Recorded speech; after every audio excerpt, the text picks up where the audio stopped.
video is sponsored by Squarespace.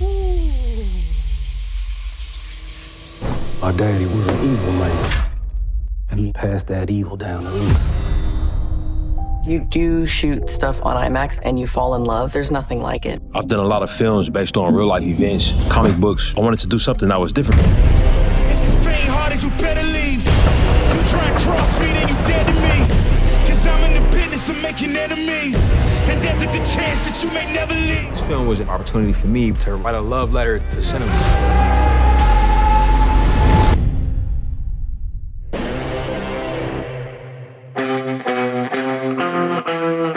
If Ryan Coogler wasn't already in the group of directors that studios should just hand a blank check to for whatever they decide to make, he certainly should be after Sinners. Sinners is quite a personal film for the director, something that we will get into later on in the video. But with that being said, it's worth taking a look at this young director's career and his fascinating path to becoming the director of Sinners. Coogler was on a very different path than one would normally take to get to the film industry. Yeah, I played football my whole life.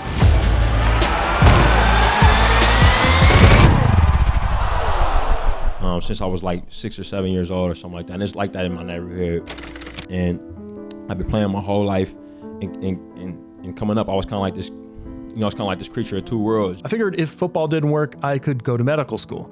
I got a football scholarship to St. Mary's College. They made us take this creative writing class taught by Rosemary Graham. She said, "I want you all to write about your most emotionally intense experience.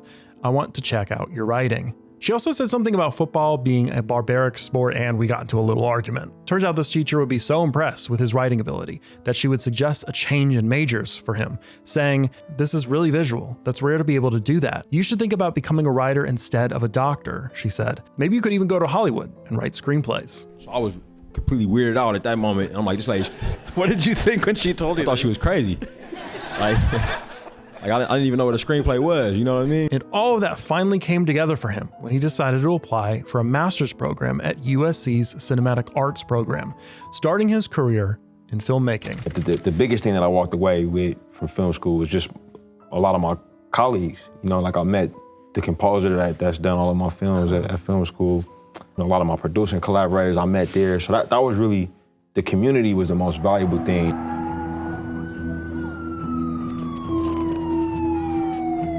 After graduating from the University of Southern California School of Cinematic Arts in 2011, a place where he'd already directed 4 short films and won awards for 3 of them, he burst onto the scene in 2013 with his first feature-length film, Fruitvale Station. Please, baby, get back on the train right now. Get back on the train. Meet me in Hayward. This film would premiere at the 2013 Sundance Festival and would end up winning the Top Audience Award and Grand Jury Prize before going on to a remarkable theatrical run, raking in $17 million. His debut film garnered him a lot of praise around the industry, with one New York Times review connecting him to the industry giants of the past. Mr. Coogler with a ground-level, handheld shooting style that sometimes evokes the spirituality, alert naturalism of Jean-Pierre. And though many a director struggles after finding initial success with their debut film, Coogler upped his game from here, delivering Creed in 2015, Black Panther in 2018, and Black Panther Wakanda Forever in 2022. Only Black Panther Wakanda Forever had a Rotten Tomatoes score below 90%. And his upcoming film Sinners has brought him to new heights so far, opening with a 100% Rotten Tomatoes score. Now, I will say, Rotten Tomatoes scores are not the end-all be-all for if a movie is good or bad, and you really shouldn't decide whether or not to go see a movie based on it. But it is a great snapshot in time of what audiences and critics alike think in the moment about a film, and the future increase in popularity a director may receive because of it. Well, life has nearly killed me and And a lot of times, like, fine directing can make you feel like you're naked.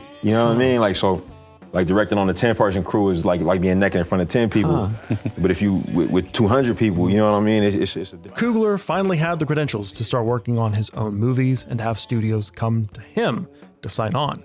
Early in January 2024, rumors started to swirl of the director having something like that in the works, collaborating again with Michael B. Jordan, who he had worked with in mostly all of his films. All of these have something in common. Michael B. Jordan is in every one of these films. Is that the secret? What makes you want to work with Michael B. Jordan? Look at him, man.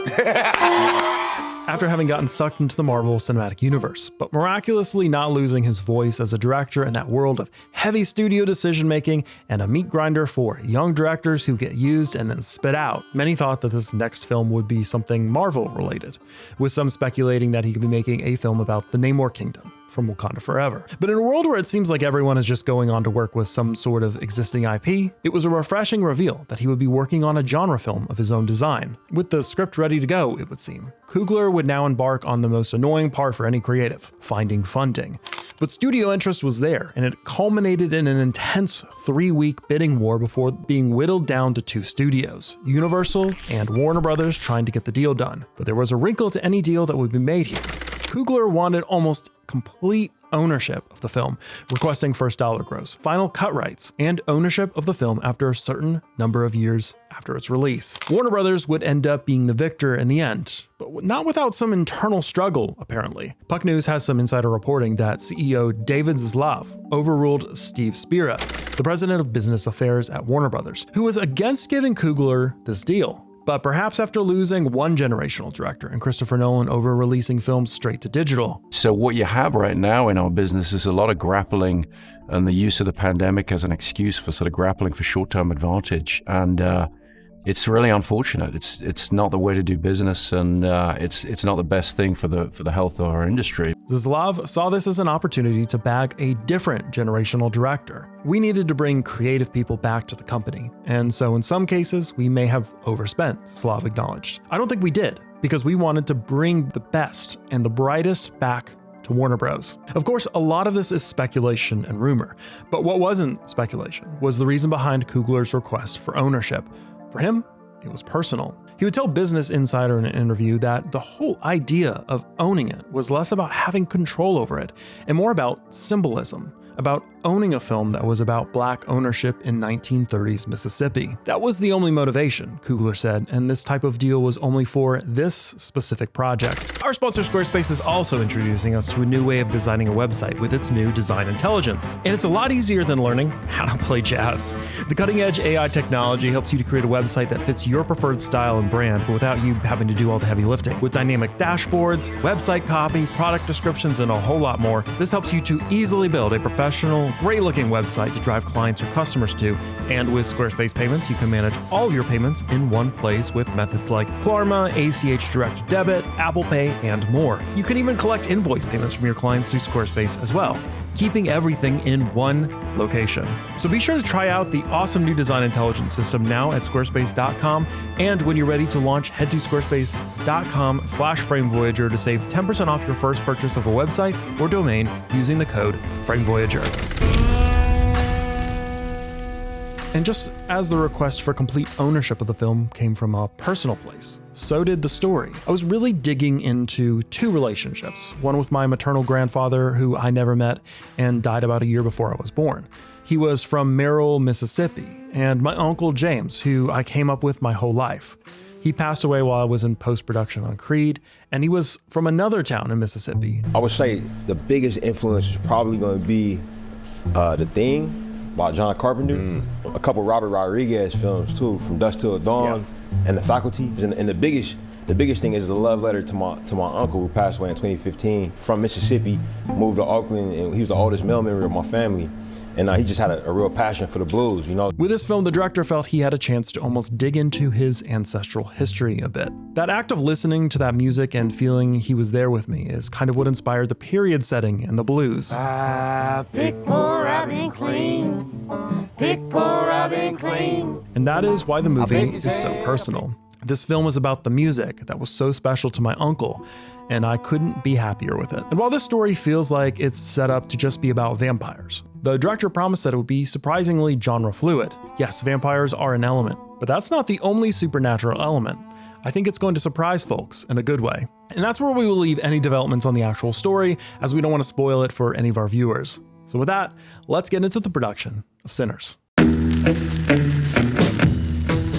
Principal photography began in New Orleans on April 13th, 2024, and would journey across the state of Louisiana in towns of Donaldsonville, Labattyville, and Bugaloosa. Perhaps one of the most intriguing aspects for those of us who are super into specific film formats and cameras is this film's use of actual IMAX film cameras, bringing this film into rarefied air, with a small but growing list of films shot in the format, becoming, according to our count, only the 20th feature film to utilize it. Perhaps one aspect of this that is not talked about is Coogler's decision to also use another rare cinema format in the Ultra Panavision as well. Ultra Panavision is the widest format there is, which is only around 13 films that have used the format, including more recently Tarantino's Hateful Eight film, which had Warner Brothers help with a 70mm distribution. Well, here's what makes 70mm so glorious. The movie is shot in 65mm, then projected in 70mm, with an image twice the size of what you're used to, which will make your enhanced viewing even doper. It would seem that Coogler's deal with Warner Brothers opened the door for him to use these exclusive formats. Jeff Goldstein securing an ability for us to have IMAX screens and availability for it to be projected on film prints. The access to those things left over from that Christopher Nolan era, and they've made it available to filmmakers like Matt Reeves, Denis Villeneuve, and then making it available to me. We shot the film using 2 different camera systems. One proprietary to Panavision, it's called Ultra Panavision 70. Used on films like Ben-Hur and most recently The Hateful Eight. But another format we use is IMAX. Now you might say those are 2 very different formats, and IMAX being a very tall 1.43:1 ratio and Ultra Panavision being an ultra wide 2.76:1 aspect ratio. So how does this work? So here we have a shot from the opening of our film centers. This is the same shot shown captured on IMAX film format, spun through horizontally. And this is that same image as it would look if it was captured on Ultra Panavision. A lot of the times, directors will utilize IMAX for big moments in the film, or in the case of the Hunger Games usage of this camera, opening up the taller aspect ratio for the start of the Hunger Games.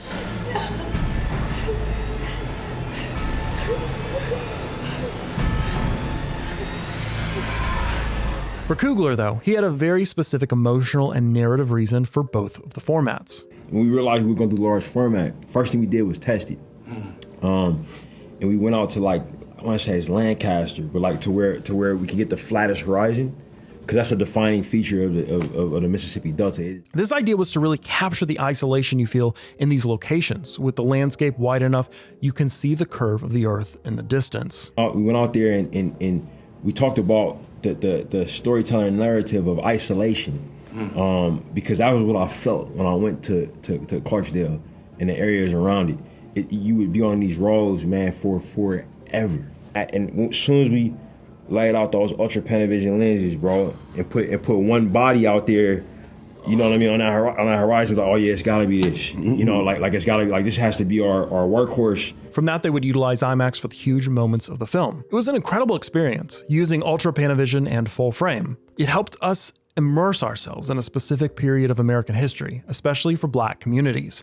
My family's history was a big reference point. And while it's great to use an IMAX film camera for your production, it's a whole other thing to use it effectively. And Coogler would get some advice from the master of IMAX himself, Christopher Nolan. I got advice from Christopher Nolan and Nolan's wife, Emma Thomas, who are masters of the IMAX form. It was our first time working with large format photography. We were doing something that hasn't done before, combining Ultra Panavision, which is 2.76:1, very wide, with the full frame IMAX film. For the film, they would utilize both of the famed IMAX MSM 9802 camera, which Christopher Nolan curiously seems to be using instead of the new IMAX cameras on his new film, The Odyssey, and the Panavision Panaflex, System 65 Studio, and Panavision APO Penatar lenses. Coogler clearly took full advantage of the resources Warner Brothers provided for this film. And Coogler would even show his absolute love of film formats in general, with a really in-depth look at the difference between formats and aspect ratios in this video with Kodak, which is a pretty awesome video. We worked with Warner Brothers, worked with Photochem to get this out to 5 theaters that are limited in the US. The Vista Theater in Los Angeles. But though Coogler had finally gotten production on this film underway, he would run into some issues with the production that would result in running up the production costs above the $80 million budget. And I think we can all blame the bad weather that we endured for sort of keeping us there, trapping us there. And I think in ways it really served us and brought us closer. And perhaps due to the unusual deal that Coogler made with Warner Brothers, they reportedly were not interested in covering those overages. And according to the World of Real, Coogler would cover those overages himself. Now that's not super widely supported with a lot of other reporting, so I would take that with a bit of a grain of salt for now. But it's quite clear that the film did go over its agreed budget, and some maneuvering had to be done to get it back on track. Just step aside and let me on in now. Why you need him to do that? Next up to figure out was how to take modern towns and reverse time to make them look like they had come straight out of the 1930s. If you came to the actual location where we're shooting the lumber mill, the juke, it's unreal. They have a bunch of cars from the 30s. It's the parking lot is a sand lot. The first location and set was in the town of Donaldsonville, a town just west of New Orleans, and perhaps in a bit of a homage to the time period and subject of the story. This town would become the third largest black community in the state after the Civil War, and would even elect the first U.S. African-American mayor, Pierre Caliste Landry. So certainly a town with a history very relevant to the film. Here they would completely transform an entire block with dirt, hand painting signage, and tons of time period appropriate cars, all provided by Red Stick Model A Club. The immersion certainly helped the actors transport themselves back into that 1930s mindset. And then, of course, we got to step on set, onto our incredible set that was just like, again, it looked like one of those pictures in one of those books that I would stare at for so long, was just like suddenly in front of me and I was in it. Of course, that wasn't the only element of the production that would help the actors get into character, with two-time Oscar winner and costume designer Ruth E. Carter putting together the incredible outfits. Talking with Ruth Carter, our costume designer, that was one of my favorite parts of I'd say pre-production, but there were fittings throughout the duration of the shoot, but going into Ruth's office and that fitting room and seeing the world on the walls was just like the most amazing thing ever. Hey, brother. Be careful. One of the main draws to this movie is Michael B. Jordan, who doesn't just portray one character, but two. You twins? Nah, we cousins. Sinners revolves around those gangster twins, Smoke and Stack, which are both characters possessing distinct personalities, with one having more violent tendencies and another having a softer demeanor. Coogler has twins in his family, with two aunts, one of which being his godmother, which he could tell apart by the way they hold their face and what their energy is like, which is a great inspiration for the movie. So Coogler hired consultants that could advise him and Michael on the role. And with this movie, I wanted to hire some twin consultants for Mike to talk to. I got two homies named Noah and Logan Miller. The identical twins would end up explaining what their mindset was like as twins, which led to some fascinating revelations. They would write up these kind of journals, you know what I mean, for him to kind of look at and study, and they would kind of explain the mindset of an identical twin. And what I learned that was also fascinating was that when identical twins, siblings pass, like they don't live long after. You know what I'm saying? Like it's one of those things where it's such a symbiotic relationship. Learning when Smoke and Stack ought to split up and why they stick together, Michael B. Jordan could start selling his role. Knowing this, we could maybe expect Coogler playing with the concept, splitting the characters up, potentially even leaving us guessing who is really who or what is going to happen next with one of the twins. However, an almost identical triplet was needed to sell the twin effect by hiring a body double. We had to cast a twin double, which is a actor who basically is the same build, shape, height, complexion as Mike, to act across from him, so that he can know where to look. But so he's not talking to himself. A twin body double is cast that has the same complexion, height, overall build quality as Michael B. Jordan, so that both twins could be filmed in the scene at the same time and edited accordingly in post. I would have moments on set where I was just like exhausted watching him go through the changes, and we would shoot a scene and then he'd be gone for, they got that changeover time down to, pretty short. Knowing the scenes from both perspectives and keeping the same positions in mind is quite the challenge. But real talk, like the highest degree of difficulty was on Mike. Like acting is an insanely difficult thing to do. It was challenging, the technical aspect of it all, just like, being able to operate in two spaces, acting off of sometimes a tennis ball, and sometimes nobody at all. I know it was really challenging for the other actors too. And filming such sequences would be nigh impossible without some technical help. Luckily, the technologies that helped the crew out were just recently revealed on the Jimmy Fallon show. You actually brought a picture of one of the things that you're wearing. Yeah. Is this the thing that you have to wear? It's called the halo. You know what I'm saying? This is not in the movie, by the way. This thing. That's not. They developed some new technology, some new cameras. They call it the halo that we use. It's a tool so obscure, it's not even listed on the company's websites of its creations. The Spherus Halo, a ring of what looks like GoPro Max 360 cameras that record a 360 image of the actor that wears it. Wild Rabbit Aerial themselves explained what this device really is. It is a camera array which was developed together with VFX supervisor for Sinners Michael Ralla, and looking deeper into their websites, we can get more of an idea as to how this array really works. Other camera arrays the companies have constructed use a multitude of red Komodo cameras as an example, and the video files are synchronized and stitched together, taking timecode into account with 3-axis stabilization and ensuring that the stitch lines are as invisible as possible. Creating a 3D animation of Michael's head must be a bit more of a breeze now, incorporating live performance capture in between filming the different twin takes. We got a brilliant visual effects department, man. Our head of VFX, Michael Raleigh, and our VFX producer, James Alexander, they developed a lot of excellent technologies for us. Filming would wrap up on July 17th, 2024, and head to post-production. Ludwig Göransson, the Oscar winner from Nolan's film Oppenheimer, would be brought on to compose for the film. And according to some reports, Sinners is going to need to gross at least $185 million to even break even. And for those of you who are always clamoring for new original stories from studios, this is certainly a film that you should take a break and go support. So let us know what your thought of the film is below if you go and see it. And if you like the production of this film and the crazy twin aspect of it, check out our video on the production of Mickey 17 and the twin-related production of that film right here. Or should I say clone? Whichever.